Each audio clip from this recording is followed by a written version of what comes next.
నవరాత్రి ఉత్సవాల్లో 3వ రోజు ఆరాధించబడే అమ్మవారి అవతారం చంద్రఘంట అమ్మవారు.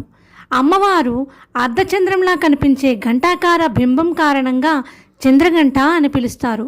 అమ్మవారి రూప విశేషం. చంద్రఘంట అమ్మవారు 10 చేతులతో సింహవాహనంపై కూర్చొని ఉంటారు. ఒక చేతిలో త్రిశూలం, మరొక చేతిలో గద, ఖడ్గం, కమలం, కమండలం, ఇంకా ఒక చేతిలో గంట.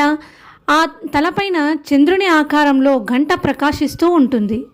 చంద్రఘంట అమ్మవారిని పూజించడం వలన భక్తులలో ధైర్యము, పరాక్రమము పెరుగుతాయి. శత్రువుల నుండి రక్షణ లభిస్తుంది. ఆరోగ్యం, సౌభాగ్యం, ఐశ్వర్యం ప్రసాదించబడతాయి. అమ్మవారు శత్రువులను నశింపజేసి శాంతిని ప్రసాదిస్తుంది.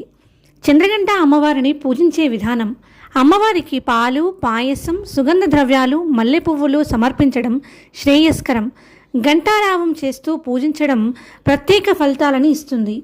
చంద్రఘంట అమ్మవారిని స్మరించి నవరాత్రి 3వ రోజు పూజిస్తే భక్తులకి శక్తి, ధైర్యం, సౌఖ్యం లభిస్తాయి.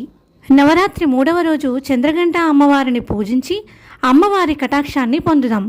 చంద్రఘంట మాతాకి జై.